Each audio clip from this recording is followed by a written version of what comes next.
Good morning to you all. It is morning, it's a little past 7. I have some stuff to do today. I'm on vacation, but I figure before I head on the road, I'm going to go to the coast. I do a video. Um, if you're not from North Carolina, I'll let you know like it is. As far as the physical beauty, my opinion, you get your beauty at the eastern coast. You get your beauty. You get your beauty in the mountains. It's not so beautiful in the inner banks. It's not so beautiful in the Piedmont area. So I would say basically, you know, anywhere from the outer banks, in a urban area, the Wilmington area, I've learned to really love that town. And I'll be in Wilmington today. Um, that area is pretty awesome, North Carolina. If you're in the mountains, Pilot Mountain, uh, Mount Airy is really nice. Going to North Wilkesboro, down in Asheville, Boone. And, I mean, it's just really pretty, and the weather's really mild in the summer compared to down here. And in the western part of the state, I love snow. And to prove that we have global warming, um, I went from the year 1989 to the year 1996 in North Carolina without seeing one drop of snow. If anybody tells me there's no such a thing as global warming, they're full of shit. Um, and we get a good snow seemingly like every other year, maybe, and it's usually one. Whereas when I was growing up, it would be like, and I grew up in northeastern North Carolina. Um, and it was normal. We had maybe one or two big snows a year, a couple of dusty flakes every winter consistently until 1988. 1988 was the last time, and then didn't see a drop of snow until 1996 in North Carolina. Saw it elsewhere, out in other states, but not North Carolina. But anyway, you let you know I'm on vacation, and I'm going to kind of chill a little bit. But you may see a little more of me on video because I am on vacation. Now to the politics at hand. As you all know by now, Donald Trump got COVID-19. Let that sink in for a minute. Donald Trump got COVID, and I'm going to tell you from day one, Trump did not respond to this properly. Now, I'm not a partisan hack. Neither did the Democrats. Both the Republicans and the Democrats posture the hell out of it. The only people that were worth the damn during this whole crisis was not necessarily the Democrats and Republicans, but maybe some left wing Democrats that were saying, "Hey, we need a UBI. We need either Medicare for all, or at the very least, a temporary Medicare for all." Utilize the what's it called, the Defense Production Act of 1950. Maybe we should not be getting prescription drugs made in China. Maybe we should go and provide jobs here by actually having the government take over the pharmaceuticals. This is my vision, and start manufacturing our own drugs, which would be cheaper. And we can bypass this bullshit about the U.S. federal government refusing to negotiate for lower prescription drug prices. We could just have lower prescription drug prices by producing cheap drugs. In other words, let's have a national health service like they have in Great Britain. But anyway, that's my little ideological tirade that I go through. But yeah, it, Donald Trump, piss poor. The state governors of either party, piss poor. Um, U.S. House members, U.S. Senate members, piss poor. I mean, there's enough blame to go around. Not being partisan, but suffice to say, Trump's got COVID, and um, I don't wish this on anybody, not even people I politically disagree with.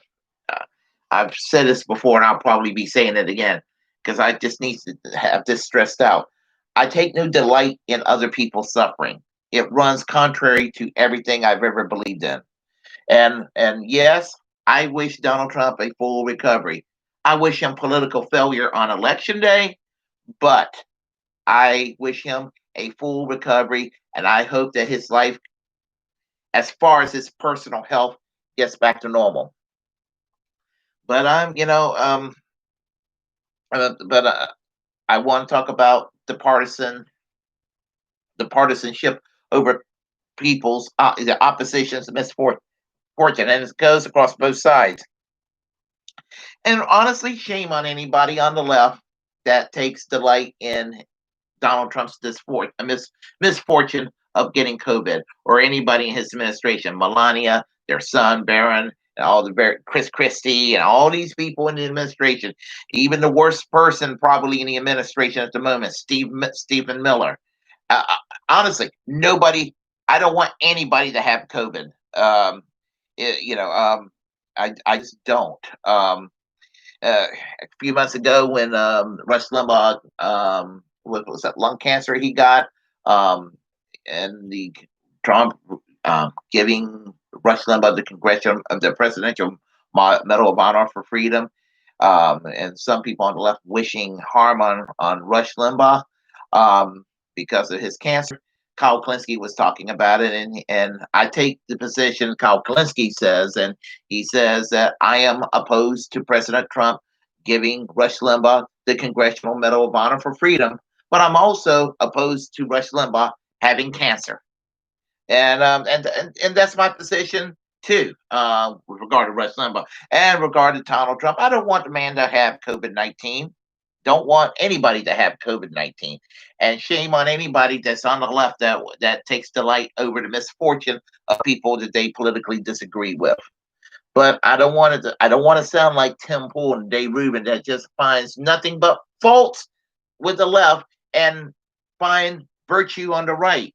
Because this shit, and when people say, "Oh God," there's that person saying both sides, but sometimes both sides do fit into the equation. Over the years, when Jimmy Carter had cancer, people were taking delight over his cancer. When Ruth Bader Ginsburg died a few weeks ago, there were people that took delight over Ruth Bader Ginsburg dying. Um, Congresswoman Ilhan Omar gets death threats a whole lot of times for because she's a Muslim woman. And Pastor Steve Anderson from World Fellowship Baptist Church, I believe it's somewhere in Arizona. His YouTube channel's been deplatformed, canceled, taken away. But during the early days of the Obama presidency, starting back in 2009, he did a sermon and he prayed. He prayed for Barack Obama to die. So I mean, I I just think that no matter who's doing the wishing of the bad toward others, they're it's wrong. No matter who you wish the badness to, and if that makes me a sentimentalist and it makes me a cuck or what have you, so be it. I don't find admiration on anyone that wishes harm on other people. It's just not who I am. But Donald Trump is being foolish. He got COVID. He was sent from the White House mini hospital into Walter Reed. And then from Walter Reed, he came back and he's putting on this posture like, I'm better than I've ever been before. I can't do a great Donald Trump impression. I'm sorry. And he's taking off his damn mask again. Dumbass. I mean, seriously. And he may be feeling a little bit better, but I saw a video footage of him gasping for air. And you don't fuck around with this disease when you get it. When you get this disease, I mean, and look, the man is 74 years old. He's obese. Okay, the older you are, the worse situation you're going to be in. The more physically out of shape you are, the worse you're going to be in. The man is 74 years old. He is obese. I'm not fat shaming. I'm just stating the case. He is obese and he's 74 years old. He is in the danger zone of any of the demographics out there in the United States. I mean, thankfully, I do not have COVID. But I'm 51 years old. I am under that age group that if I were to get it, I'd be really fucked. The younger you are, the better you are to have your life restored back to normal. The older you get, and you get COVID, it will have permanent effects. And even with the young, it will have some permanent effects. But you're really in the danger zone the older you get and the more out of shape you are. Um, and I was told that you get permanent heart damage because of this. So even if you fully recover, it's like you went through a heart attack. Just about. You're going to have permanent heart damage. You're going to have problems with the rest of your life. And Trump is, because of his foolish pride, and he wants to act like he's a big shot and more alpha than anybody else. He's still going to walk around without a mask, and he's going to try to campaign. I mean, the next couple of weeks with this COVID shit. I mean, my advice to Donald Trump: if his pride is not wanting him to lose the election, what I would do if I were him, I would resign from the presidency. Now, the downside of him resigning from the presidency, we'd be stuck with President Mike Pence, who's further right wing than Donald Trump. But aside from that, no, that would be the only way he could save face. If he wanted to save face about the defeat, because it's going to kill him basically, if he gets defeated in November. Resign, resign, Mr. President, resign. That's what I got to say. I'm saying that for your health. I don't wish badness, other than political failure, on you. But that's what it comes down to. Same thing happened to Herman Cain, who was the 2012 presidential candidate for the Republican Party in the primaries. Um, he he was feeling better when he got COVID. Then he instantly died. Now let that sink in for a moment. The man's not even president of the United States. A well-off man that could go and retire, and same thing with Trump. He's well off. He can retire. And I know he's got some financial problems too, but anyway. But the point is, he didn't have the stress of the presidency on him the way Donald Trump does. Now, Donald Trump is a lazy man.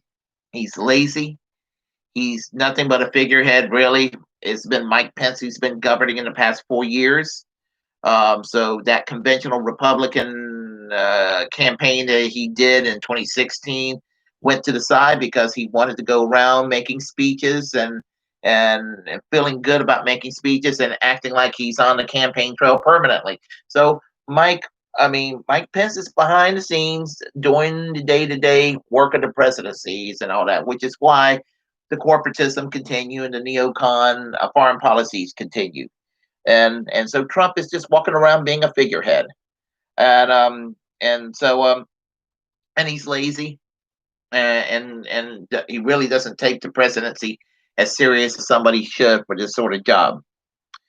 Um, but here's the thing. Again, talking to my fellow lefties who wish him harm, don't do that. It stoop us down to the level of those on the right. I'm talking about the idiots from QAnon, and talking about the idiots who said during the Tea Party days, Barack Obama is a Kenyan-born Muslim. Those type of people. Yeah, do you want to be down to their level? I don't, because our ideas and our values are way better than that of the far right. And think about it. We oppose torture. We're right to oppose torture because torture sucks. And we're right to oppose the death penalty because the death penalty is inhumane and it's evil and barbaric and has no place in a civilized society in the 21st century. So, so the thing about it is, to people on the left, never ever wish badness on the other side. Same thing with you people on the right. Never wish badness on the left either. The left should never wish physical harm toward the right, And the right should not wish physical harm toward the left. Nobody should feel, nobody who is enlightened and forward thinking should wish harm on others. And that's what it comes down to. And that's my rant for today. If you like what you heard, press like and comment. If you were triggered, comment anyway. Feel free to share any of the content on this channel. Um, and as a First Amendment absolutist, it's my duty to inform you that if you have a platform or you want a platform and you feel passionate about something, utilize such a platform because we're all the muckrakers of our times. And more importantly than anything else, hit that subscribe button. Please do. I am American social democracy. And until next time, peace and Bernie Sanders for president in the year 2024.